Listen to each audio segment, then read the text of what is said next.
Good morning. Last session ની અંદર આપણે યુનિટ 4 કમ્પ્લીટ કરેલું હતું. Now last unit 2 capital gain, taxable income from capital gain. First of all, we will learn theory part, introductory part. First, what is capital gain? The simple meaning of capital gain is a gain arising on transfer of capital assets is called capital gain. According to Income Tax Act, capital gain is divided into two parts, that is short-term capital gain, long-term capital gain. Now let's see what is the definition of short-term and long-term. First, short-term capital gain. When a capital assets has held by assessee for not more than 36 months, that means less than 36 months or less than 3 years. In case of financial assets, that is share and debenture, not more than 12 months. But in case of unlisted share and immovable property being land and building or both, not more than 24 months. So general assets એના માટે not more than 36 months, shares and securities એના માટે not more than 12 months. In case of share are unlisted then 24 months, and for immovable property, that is land and building, 24 months. On the date of transfer, the profit arising on transfer, its transfer is said to be short-term capital gain. Such capital gain is treated as a normal revenue income and is included on other taxable income. It is not subject to any special treatment. This kind of capital gain is added into normal taxable income of the assessee. એનાથી opposite long term capital gain, not more than, એનું opposite more than. When a capital assets held by the assessee for more than 36 months, in case of general assets. In case of financial assets, that is shares and security, more than 12 months. In case of unlisted share and immovable property, unlisted share and immovable property being land and building or both, more than 24 months. On the date of transfer, the profit arising is said to be long-term capital gain. So more than 36 months, long term, not more than 36 months, short term.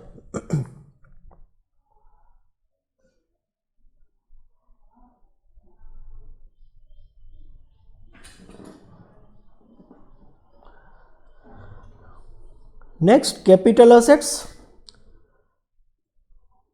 The profit arising on transfer of capital assets. So which assets is included in capital assets is very well important for us. So કઈ assets capital assets માં include થશે, કઈ assets capital assets માં include નહીં થાય, એ આપણા માટે બહુ important છે. First, property of any kind held by assessee whether or not connected with his business or profession. એટલે કે કોઈ પણ ટાઈપની પ્રોપર્ટી હોય જે બિઝનેસ અને પ્રોફેશન સાથે કનેક્ટેડ ન હોય એવી પ્રોપર્ટીઝ છે એ કેપિટલ અસેટ્સ તરીકે ટ્રીટ થશે. Second, any security held by foreign institute investor as per SEBI Act 1992. The definition show that the term capital assets include all kind of property, movable or immovable, tangible or intangible, fixed or circulating. કોઈ પણ ટાઈપની property હોય, whether it is movable or immovable, whether it is tangible or intangible, whether it is fixed or circulating, કોઈ પણ ટાઈપની properties હશે એ capital assets તરીકે ટ્રીટ થઈ શકે. ગુડવિલ ઓફ બિઝનેસ, પાઘડી જેને આપણે ગુજરાતીમાં કહીએ, ગુડવિલ એ કેપિટલ અસેટ્સ તરીકે ટ્રીટ થશે. રાઇટ શેર, બરાબર, રાઇટ શેર એ પણ કેપિટલ અસેટ્સ તરીકે ટ્રીટ થશે. Leasehold right in mine or licence obtained for manufacturing of વનસ્પતિ product is also considered a capital assets. Partner share in partnership firm, assets like route permit for buses, tenancy right, copyright also treated capital assets. These are the also capital assets. So this type of assets is included in capital assets. Now which type of assets not included in capital assets? Not consider as a capital assets. First, any stock in trade, consider consumable store or raw material held for purpose of his business or profession. Business અને profession માટે કોઈ પણ item રાખેલી હોય stock in trade તરીકે એટલે કે વેચવા માટે કેપિટલ અસેટ્સ તરીકે ટ્રીટ થશે નહીં. Let's see one example. કોઈ એક વ્યક્તિ છે એની પાસે એક જ પોતાનું રેસિડેન્શિયલ હાઉસ છે. એ રેસિડેન્શિયલ હાઉસ કોઈને સેલ કરશે તો એ રેસિડેન્શિયલ હાઉસ એના માટે કેપિટલ અસેટ્સ ટ્રીટ થશે. ઇન કેસ કોઈ એક વ્યક્તિ બિલ્ડર છે, એનો બિઝનેસ છે મકાન બનાવીને વેચવાનો, બિલ્ડિંગ વેચવાનો, તો એના માટે જે પણ બિલ્ડિંગ એને બનાવેલા છે સ્ટોક ઇન ટ્રેડ તરીકે રાખેલા છે, બિઝનેસ તરીકે રાખેલા છે, સેલ પર્પસ માટે રાખેલા છે, તો આ જે બિલ્ડિંગ છે એના માટે કેપિટલ અસેટ્સ તરીકે ટ્રીટ થશે નહીં. અધર એક્ઝામ્પલ, કોઈ એક વ્યક્તિ પાસે જ્વેલરી છે, જ્વેલરી એ બીજા કોઈ વ્યક્તિને સેલ કરે છે તો એ જ્વેલરી છે એના માટે કેપિટલ અસેટ્સ તરીકે ટ્રીટ થશે. પણ કોઈ ગોલ્ડની દુકાન છે, સોનાની દુકાન છે, એ એના વેચવા માટે જે પણ જ્વેલરી રાખેલી છે તો એ જ્વેલરી એના માટે કેપિટલ અસેટ્સ તરીકે ટ્રીટ થશે નહીં. એના માટે બિઝનેસ સ્ટોક ઇન ટ્રેડ તરીકે ટ્રીટ થશે. સેકન્ડ, એની personal effects that are to say movable property including wearing apparels, all type of vehicle and furniture held for personal use by the assessee or his family member dependent on him. કોઈ પણ movable property, same for example કપડાં છે, boot છે, personal vehicle છે, તો આ બધી ટાઈપની અસેટ્સ છે એ કેપિટલ અસેટ્સ તરીકે ટ્રીટ થશે નહીં. બટ જ્વેલરી,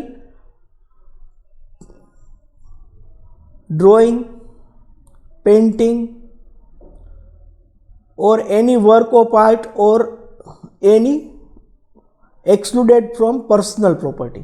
બરાબર, કોઈ પણ ટાઈપની મોંઘી આઇટમ હોય, જ્વેલરી છે, કોઈ ફર્નિચર છે કે જેની અંદર ગોલ્ડ અને સિલ્વરનો યુઝ કરેલો છે, તો આવી કોઈ પ્રીસિયસ આઇટમ છે એ કેપિટલ અસેટ્સ તરીકે ટ્રીટ થશે. Third, agricultural land situated in India which is not an urban agriculture land, it means rural agriculture land. Rural agriculture land છે એ પણ કેપિટલ અસેટ્સ તરીકે ટ્રીટ થશે નહીં. 6.5% gold bond, 7% gold and 6.9% national defence gold bond, special bearer bond, gold deposit bond, deposit certificate issued under gold monetisation scheme issued by central government. આવા કોઈ પણ ટાઈપના બોન્ડ હશે એ કેપિટલ અસેટ્સ તરીકે ટ્રીટ થશે નહીં. સો ઇન શોર્ટ આપણા માટે બહુ ઇમ્પોર્ટન્ટ છે કે એક વસ્તુ કે personal vehicle whether it is four wheeler or two wheeler એ કેપિટલ અસેટ્સ તરીકે ટ્રીટ થશે નહીં. અને રૂરલ એગ્રીકલ્ચરલ લેન્ડ હોય તો એ કેપિટલ અસેટ્સ તરીકે ટ્રીટ થશે નહીં. આ બે ઇમ્પોર્ટન્ટ વસ્તુ છે, સમમાં અવારનવાર આપણે યુઝફુલ થશે. Let's see statement. Statement showing taxable income from long-term capital gain of Mr. X, assessment year 2021, previous year 2019-20. Name of capital assets. જેટલી પણ કેપિટલ અસેટ્સ આપેલી છે એ વાઇઝ આપણે ફોર્મેટ અલગ અલગ બનાવવાનું થશે. સેમ હાઉસ પ્રોપર્ટીમાં હતું એમ હાઉસ 1 માટે અલગ, હાઉસ 2 માટે અલગ, હાઉસ 3 માટે અલગ, સેમ વે દરેક કેપિટલ અસેટ્સ માટે આપણે અલગ અલગ ફોર્મેટ બનાવશું. પર્ટિક્યુલર્સ, amount. Sales consideration, that means selling price, less transfer charges, that means કે સેલ્સને રિલેટેડ એક્સપેન્સ બ્રોકરેજ આપેલી હોય તો એ માઇનસ થશે. સેલ્સ કન્સિડરેશનમાંથી ટ્રાન્સફર ચાર્જીસ લેસ કરશું એટલે આપણે મળશે નેટ કન્સિડરેશન. એમાંથી લેસ થશે ઇન્ડેક્સ કોસ્ટ ઓફ ઇક્વિઝિશન, એટલે કે જે ઇક્વિઝિશન કરેલું છે, જે આપણે પ્રોક્યોર કરેલું છે, પરચેસ કરેલું છે, એનું ઇન્ડેક્સિંગ કોસ્ટ આપણે માઇનસ થશે. દર વર્ષે સેન્ટ્રલ ગવર્મેન્ટ દ્વારા કેપિટલ ઇન્ડેક્સ જાહેર કરવામાં આવે છે, એ મુજબ એની ઇન્ડેક્સિંગ કોસ્ટ આપણે ફાઇન્ડ કરવાની હશે. કઈ રીતે ઇન્ડેક્સિંગ કોસ્ટ મળશે? Acquisition cost multiplied by cost inflation index of previous year that is 90/20 divided by cost inflation index of assessment year. Acquisition year જે યરમાં પરચેસ કરેલું હોય એ યરનો ઇન્ડેક્સ છે એ ડિવાઈડ થશે. આના ઉપરથી આપણે મળશે index cost of acquisition less એમાંથી માઇનસ થશે ઇન્ડેક્સ કોસ્ટ ઓફ ઇમ્પ્રુવમેન્ટ. એ આપણે કઈ રીતે મળશે? તો કે improvement cost multiplied by cost inflation index of previous year divided by cost inflation index of improvement year જે યરમાં ઇમ્પ્રુવમેન્ટ થયેલું હોય. બે ઇન્ડેક્સ કોસ્ટ આપણે માઇનસ કરશું એટલે આપણે નેટ મળશે long term capital gain. Long term capital gain regarding કોઈ પણ એક્ઝમ્પશન હશે સેક્શન 54 મુજબ એ માઇનસ થશે. એ માઇનસ થયા પછી આપણે મળશે taxable value of long term capital gain. તો this is the format for long term capital gain. Now short term capital gain.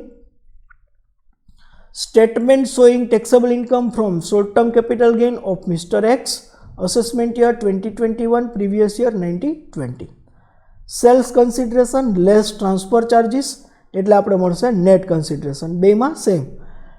બેની અંદર ડિફર શું છે? તો કે લોંગ ટર્મમાં ઇન્ડેક્સિંગ કોસ્ટ માઇનસ મળે, શોર્ટ ટર્મમાં એકચ્યુઅલ કોસ્ટ માઇનસ મળે, લેસ ઇક્વિઝિશન કોસ્ટ જે પણ એકચ્યુઅલ છે એ. એટલે આપણે મળશે taxable short term capital gain. એક વસ્તુ ખાસ યાદ રાખવાની છે, બોન્ડ અને ડિબેન્ચર માટે ઇન્ડેક્સિંગ થશે નહીં, બાકી બધી અસેટ્સ માટે ઇન્ડેક્સિંગ થશે.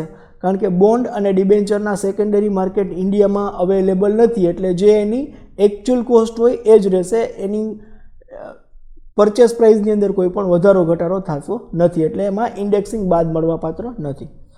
નેક્સ્ટ કોસ્ટ ઓફ ઇક્વિઝિશન કઈ રીતે ફાઇન થઈ શકે, ક્યારે ફાઇન થઈ શકે, ક્યાં એના રૂલ્સ છે આપણે જોઈએ ઇક્વિઝિશન કોસ્ટ માટે. Assets acquire prior 1/4/2001 this is most important.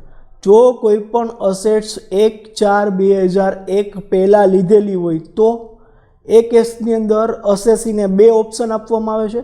એ જે બે ઓપ્શનમાંથી મેક્સિમમ જે વેલ્યુ હશે એ કન્સિડર થશે. First actual cost of purchase fair market value as on 1/4/2001 બરાબર. જેટલામાં એકચ્યુઅલમાં પરચેસ કરેલું છે, ફોર એક્ઝામ્પલ કે કોઈ એક અસેસીએ ગોલ્ડ પરચેસ કર્યું છે 1999માં ત્યારે ગોલ્ડની વેલ્યુ હતી સે ફોર એક્ઝામ્પલ 10 ગ્રામનું છે 35,000માં પરચેસ કરેલું છે અને 1/4/2001માં એની ફેર માર્કેટ વેલ્યુ છે 40,000. તો 35,000 40,000 એમાંથી જે મેક્સિમમ હશે એ એની ઇક્વિઝિશન કોસ્ટ હશે એટલે 40,000. પણ ક્યારે? જ્યારે બિફોર 1/4/2001 હોય ત્યારે અક્વાયર 1/4/2001 પહેલાં હોય ત્યારે જ ઓપ્શન આપવામાં આવે છે. 1/4/2001 પછી પરચેસ કરેલું હોય તો ઓપ્શન આપવામાં આવતો નથી. એ ખાસ યાદ રાખવાનું છે. Where the capital assets become property of assessee by succession, inheritance, gift, will, partition of HUF, etc. The cost of capital assets to previous owner or its fair market value as on 1/4/2001 may be taken. જ્યારે without consideration કોઈ પણ assets મળતી હોય, without consideration એટલે કે કોઈ પણ બદલો આપ્યા વગર, કયા કેસની અંદર હોઈ શકે? તો કે succession, inheritance, gift, will, partition of HUF આવા કેસની અંદર જ્યારે કોઈ પણ અસેટ્સ વિધાઉટ કન્સિડરેશન મળતી હોય ત્યારે જે પ્રીવિયસ ઓનરની કોસ્ટ હોય એ કન્સિડર થશે.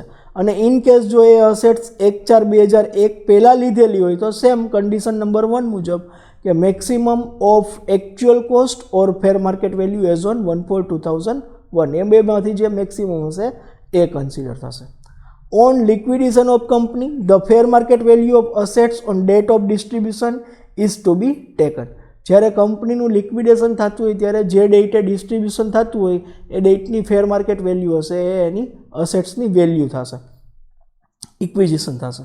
Share or stock of a company if assets become the owner of reorganisation of its share capital like consideration, sub division, conversion of share into stock etcetera then the cost of acquisition is calculated with reference to cost of acquisition of share or stock from which the fair market value on the date of which become the owner. જે ડેટના રોજ જે પણ transaction થતા હોય, reorganisation છે, સબ division છે, conversion છે, એ ડેટના રોજ જે ફેર માર્કેટ વેલ્યુ હશે એ fair market value acquisition cost તરીકે ટ્રીટ થશે. Cost of previous owner not ascertained then fair market value on date of which he become the honour.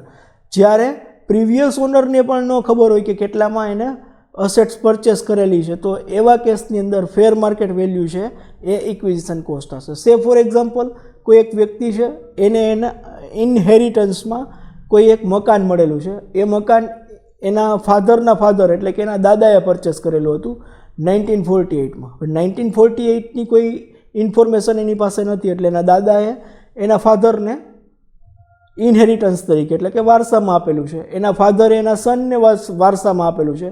તો એની ઇક્વિઝિશન કોસ્ટ કેટલી થશે? કારણ કે દાદા તો અત્યારે છે ને, ગુજરી ગયા છે. તો એના એવા કેસની અંદર ફેર માર્કેટ વેલ્યુ જે હશે એ એની ઇક્વિઝિશન કોસ્ટ તરીકે ટ્રીટ કરવામાં આવશે.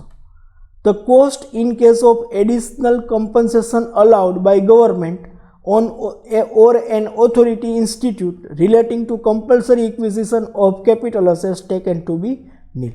જ્યારે પણ કમ્પલસરી ઇક્વિઝિશન કરવામાં આવે ત્યારે એની કોસ્ટ નીલ તરીકે ટ્રીટ કરવામાં આવશે. Security in demat form. Cost of acquisition and period of holding of any security in demat form shall be determined on basis of FIFO method. This is very important. બરાબર, જે લોકો stock market સાથે deal કરતા હોય એના માટે બહુ important છે. સે ફોર એક્ઝામ્પલ કે આજે 8 તારીખ છે, 8 ફેબ્રુઆરીએ, તો 8 ફેબ્રુઆરીએ કોઈએ 100 રિલાયન્સ પરચેસ કર્યા, 10 ફેબ્રુઆરીએ પાછા 100 રિલાયન્સ પરચેસ કર્યા, પછી 15 ફેબ્રુઆરીએ રિલાયન્સ સેલ કરે છે 50, તો એ શેમાંથી સેલ થશે? તો ફર્સ્ટ 100 પરચેસ કરેલા છે એમાંથી 50 સેલ થશે. એટલે કે જ્યારે પણ સ્ટોક એટલે કે શેર માર્કેટ સાથે ડીલિંગ થતું હોય ત્યારે FIFO method, first come first out basis ઉપર એની કેલ્ક્યુલેશન થશે. Next, bonus share, very important. Bonus શેરની અંદર 3 કન્ડિશન છે. Both original and bonus share were acquire before 1/4/2001. એટલે કે ઓરિજિનલ શેર અને બોનસ શેર બંને 1/4/2001 પહેલાં લીધેલા હોય ત્યારે ઓરિજિનલ કોસ્ટની ઇક્વિઝિશન વેલ્યુ શું થશે? તો કે બિફોર 1/4/2001 છે એટલે કન્ડિશન નંબર 1 લાગુ પડશે. Fair market value as on 1/4/2001 or acquisition cost which ever is maximum is consider. એટલે કે બેમાંથી જે વધારે હશે એ કન્સિડર થશે. બોનસ શેરની ફેર માર્કેટ વેલ્યુ જે હશે 1/4/2001ના રોજ એ એની ઇક્વિઝિશન કોસ્ટ થશે. Second, if original share were acquire before 1/4/2001 and bonus allotted after 1/4/2001. જ્યારે ઓરિજિનલ શેર 1/4/2001 પહેલાં લીધેલા છે અને બોનસ 1/4/2001 પછી એલોટ થયેલા છે. Say for example, original share 1999માં પરચેસ કરેલા છે, બોનસ 2002માં મળેલું છે, તો એવા કેસની અંદર ઓરિજિનલ શેર માટે કન્ડિશન નંબર 1 લાગુ પડશે કે ફેર માર્કેટ વેલ્યુ અને acquisition cost which ever is maximum is to be consider. અને બોનસ માટે એની ઇક્વિઝિશન કોસ્ટ થશે નીલ. ખાસ 1/4/2001 પછી બોનસ મળેલા હોય એની ઇક્વિઝિશન કોસ્ટ નીલ થશે. Both original and bonus acquire after 1/4/2001. તો ઓરિજિનલમાં જે એકચ્યુઅલ પરચેસ છે એની ઇક્વિઝિશન કોસ્ટ થશે અને બોનસની ઇક્વિઝિશન કોસ્ટ થશે nil. Last part of theory, exemption from long term capital gain. Generally જે પણ એક્ઝમ્પશન છે એ બધા એક્ઝમ્પશન લોંગ ટર્મ કેપિટલ ગેઇનમાંથી જ મળવાપાત્ર છે. સેક્શન 54 જે આપણા સમમાં યુઝફુલ છે એના ઉપર હાઇલાઇટ વધારે કરેલી છે આપણે. કઈ અસેટ્સ ઉપર? તો કે ટ્રાન્સફર ઓફ રેસિડેન્શિયલ હાઉસ. જ્યારે હાઉસ વેચવામાં આવેલું હોય ત્યારે એકવાર એટલે કે નવું હાઉસ ક્યાં સુધીમાં પરચેસ કરવાનું હોય? તો કે up to 2 residential house are acquired within 1 year before or 2 year after the date of transfer. એટલે કે જૂનું હાઉસ વેચ્યા પહેલાં 1 વર્ષમાં અથવા તો વેચ્યા પછીમાં 2 વર્ષ સુધીમાં નવા 2 હાઉસ પરચેસ કરી શકીએ છીએ. ઇન કેસ જો કન્સ્ટ્રક્શન કરવાનું થતું હોય તો such residential house are constructed within the period of 3 years of the transfer of old house, એટલે કે જૂનું હાઉસ વેચ્યા પછી 3 વર્ષ સુધીમાં નવું હાઉસ કન્સ્ટ્રક્શન કરી લેવાનું થાય તો તમને જે પણ લોંગ ટર્મ કેપિટલ ગેઇન થયેલો છે એ એક્ઝમ્પ્ટેડ છે. કેટલી અમાઉન્ટ એક્ઝમ્પ્ટેડ છે? તો કે actual amount of capital gain or cost of new house which ever is less is exempted. વધુમાં વધુ કેટલું બાદ મળવાપાત્ર છે કે તો નવા હાઉસની વેલ્યુ છે, નવું હાઉસ પરચેસ કરેલું છે અથવા તો કન્સ્ટ્રક્ટ કરેલું છે એ હાઉસની જે પણ વેલ્યુ છે એટલો ગેઇન બાદ મળવાપાત્ર છે. ઇન કેસ જે નવું હાઉસ છે પરચેસ ઓર કન્સ્ટ્રક્ટેડ એ સેલ કરી નાખવામાં આવે તો if new house is transfer within 3 years from the date of its purchase or construction, the exempted capital gain plus any gain arising this transfer will tax as short term capital gain. બરાબર, જૂના હાઉસનો જે પણ એક્ઝમ્પ્ટેડ capital gain હતો એ તો taxable થશે જ, પણ નવું હાઉસ જે સેલ કર્યું છે વિધિન 3 yearsમાં એટલે શોર્ટ ટર્મ કેપિટલ ગેઇન લાગુ પડશે, એ ટેક્સેબલ થશે. સેકન્ડ 54B શેના માટે છે? તો કે agricultural land use for at least 2 years before transfer by assessee or any of his parents, એટલે કે એગ્રીકલ્ચર પર્પઝ માટે યુઝ થવો જોઈએ ટ્રાન્સફર કર્યાના 2 વર્ષ સુધીમાં. નવી એગ્રીકલ્ચર લેન્ડ કેટલા ટાઈમ સુધીમાં લઈ શકે? તો કે અક્વાયર વિધિન 2 years એની અધર એગ્રીકલ્ચર લેન્ડ, એટલે કે જૂની સેલ કર્યા પછીની 2 વર્ષ સુધીમાં એ નવી એગ્રીકલ્ચર લેન્ડ પરચેસ કરવાની રહેશે. કેટલી અમાઉન્ટ એક્ઝમ્પ્ટેડ છે? તો કે lower of following actual capital gain or cost of new agriculture land. નવી એગ્રીકલ્ચર લેન્ડ જે પરચેસ કરેલી છે એની વેલ્યુ અથવા તો જે પણ કેપિટલ ગેઇન અરાઇઝ થયો છે એ બેમાંથી જે લોઅર પાર્ટ હશે એ એક્ઝમ્પ્ટેડ થશે. ઇન કેસ જે નવી એગ્રીકલ્ચર લેન્ડ પરચેસ કરેલી છે એ સેલ કરી નાખવામાં આવે તો if the new asset transfer within 3 years from date of acquisition, the cost of new asset shall be reduced by the capital gain claim as the exempted. એટલે કે એમાંથી જે પણ એક્ઝમ્પશન આપણે લીધેલું છે એ માઇનસ કરી નાખવામાં આવશે.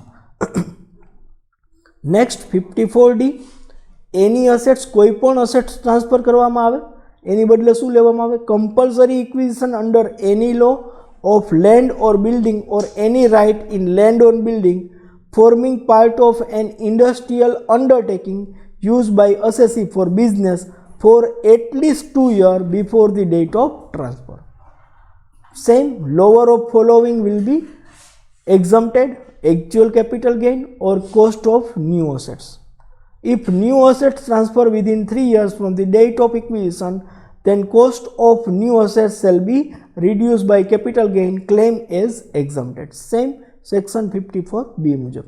Next 54EC long term capital assets being land and building or both may be residential or commercial may be situated in India or outside India. એની ટ્રાન્સફર કરવામાં આવે અને ટ્રાન્સફર કર્યા પછીમાં 6 મહિના સુધીમાં within 6 months after the date of transfer invested in specified bond up to ₹50 lakhs. Maximum એની limit છે ઇન્વેસ્ટમેન્ટ માટેની 50 લાખ બોન્ડની અંદર. redeemable after 5 years. These bonds are RECL, NHAI or other notified bond availed here, then deduction under section 80C is not available. તો આવી કોઈ અસેટ્સની અંદર આવા કોઈ બોન્ડમાં ઇન્વેસ્ટમેન્ટ કરવામાં આવે તો એ એક્ઝમ્પ્ટેડ છે. કેટલું એક્ઝમ્પ્ટેડ છે? તો કે actual capital gain or cost of new assets which ever is lower. In case જો બોન્ડ ટ્રાન્સફર કરવામાં આવે within the period of 5 years, બરાબર, જે 5 yearનો રિડમ્પશન પીરિયડ છે એ પહેલાં રિડીમ કરવામાં આવે તો within the period of 5 years new asset transfer or converted in cash or loan or advance on such assets avail, then the amount which was exempted from capital gain will now be chargeable in the year of such event. એટલે કે જે યરમાં transfer કરવામાં આવે એ યરમાં જે પણ એક્ઝમ્પ્ટેડ capital gain હતો એ taxable થઈ જશે. નેક્સ્ટ 54F એની લોંગ ટર્મ અસેટ્સ અધર દેન રેસિડેન્શિયલ હાઉસ. રેસિડેન્શિયલ હાઉસ સિવાયની કોઈ પણ અસેટ્સ ટ્રાન્સફર કરવામાં આવેલી હોય અને એની બદલે રેસિડેન્શિયલ હાઉસ લેવામાં આવે તો up to 2 years residential house are acquired within 1 year before or 2 years after from the date of transfer, or such residential house are constructed within the 3 years of the transfer. amount of exemption, long term capital gain multiplied by price of new house divided by net consideration of sold assets. Same condition, જો house વેચી નાખવામાં આવે તો 3 વર્ષ સુધીમાં વેચી નાખવામાં આવે તો જે પણ લોંગ ટર્મ કેપિટલ ગેઇન છે એ તો ટેક્સેબલ થશે, plus short term capital gain એ હાઉસ ઉપર જે પણ થશે એ ટેક્સેબલ થશે. So here our theory portion is completed. In next session we will start practical part. Thank you.